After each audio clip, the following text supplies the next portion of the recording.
वाराणसी में महिला व्यापार मंडल की अध्यक्ष एवं राष्ट्रीय एकता विकास मंच की प्रदेश उपाध्यक्ष सुनीता सोनी के आवास पर राष्ट्रीय एकता विकास मंच के राष्ट्रीय अध्यक्ष का सम्मान समारोह आयोजित किया गया। कार्यक्रम में बड़ी संख्या में व्यापारी गण और संगठन के पदाधिकारी मौजूद रहे। इस दौरान व्यापार से जुड़े विभिन्न मुद्दों, व्यापारियों की एकजुटता और संगठन को मजबूत बनाने को लेकर विस्तृत चर्चा की गई। कार्यक्रम में लक्ष्य सेठ, सुरेश सेठ, राकेश सेठ, गौतम सेठ, अमित सेठ, शिवा सोनकर, किशन गुप्ता, ईशु राय, गौरव सेठ, राज सोनी और अजय सेठ सहित कई गणमान्य लोग उपस्थित रहे। कार्यक्रम को संबोधित करते हुए सुनीता सोनी ने कहा कि वह स्वर्णकार समाज की बेटी होने के नाते लंबे समय से समाज की भावनाओं और मांगों को प्रमुखता से उठाती रही हैं। उन्होंने वाराणसी के सांसद एवं प्रधानमंत्री नरेंद्र मोदी से मांग की कि वाराणसी में पूज्य नरहरि महाराज जी के सम्मान में एक भव्य सिंह द्वार का निर्माण कराया जाए। उन्होंने कहा कि यह मांग लंबे समय से स्वर्णकार समाज के वरिष्ठ लोगों द्वारा उठाई जाती रही है, लेकिन अब तक इस दिशा में कोई ठोस निर्णय नहीं लिया गया। साथ ही उन्होंने दक्षिणी विधानसभा के विधायक नीलकंठ तिवारी से भी आग्रह किया कि वह इस विषय को गंभीरता से लेते हुए उपयुक्त स्थान चिन्हित कर नरहरि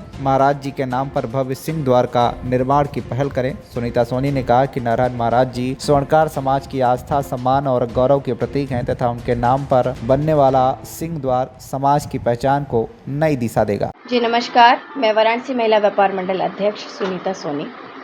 आज हमारे आवास पर राष्ट्रीय एकता विकास मंच के राष्ट्रीय अध्यक्ष जी उपस्थित हुए हैं, जो कि हमारे समाज को जोड़ने का कार्य कर रहे हैं। वो भी किसी भी समाज का व्यक्ति हो, कोई जाति विशेष यहाँ पर नहीं है। सभी समाज के लोग हमारे यहाँ जुड़कर कार्य कर सकते हैं और इस संगठन को और नई दिशा और ऊंचाई तक ले जाने का प्रयास सभी लोग करेंगे। आज मुझे नए दायित्व मिला है, जो कि राष्ट्रीय एकता विकास मंच से प्रदेश उपाध्यक्ष का। मैं अपने राष्ट्रीय अध्यक्ष जी का बहुत बहुत धन्यवाद करती हूँ, जो उन्होंने मुझे इस दायित्व से नवाजा है। मैं इस दायित्व का पूरी ईमानदारी से कार्य करते हुए संगठन को एक नई दिशा और ऊंचाई तक ले जाऊंगी। धन्यवाद। वर्ष 2027 में आने वाले विधानसभा का चुनाव में क्या रोल रहेगा आप लोगों का? देखिए, हमारा संगठन जो है, कोई ना जाति विशेष है और ना कोई पार्टी विशेष है। जो भी पार्टी हमारे समाज के हित के लिए, हमारे व्यापारी हित के लिए कार्य करेगा, हम सभी व्यापारीगण उनके साथ हैं और कंधे से कंधा मिलाकर उनका सहयोग और साथ देंगे। लेकिन हमारे लिए सबसे पहले हमारा व्यापारी है।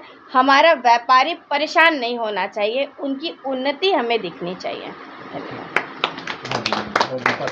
जी, अपना परिचय दीजिए। आज राष्ट्रीय एकता विकास मंच का राष्ट्रीय कार्यक्रम रखा गया।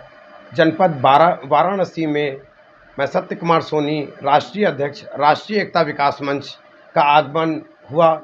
माँ गंगा को प्रणाम करने के पश्चात उनका आशीर्वाद लिया, बाबा भोलेनाथ का आशीर्वाद लिया और उन्हीं की नगरी से हमारे राष्ट्रीय एकता विकास मंच की राष्ट्रीय महिला उपाध्यक्ष चुन करके आई। सुनीता जी को यहाँ पूर्ण रूप से सर्वसम्मत से चुनाव करके यहाँ बनाया गया। मैं इनको बहुत बहुत हार्दिक शुभकामनाएं देता हूँ, बधाई देता हूँ और इनके उज्जवल भविष्य की प्रार्थना संपूर्ण मंच करता है।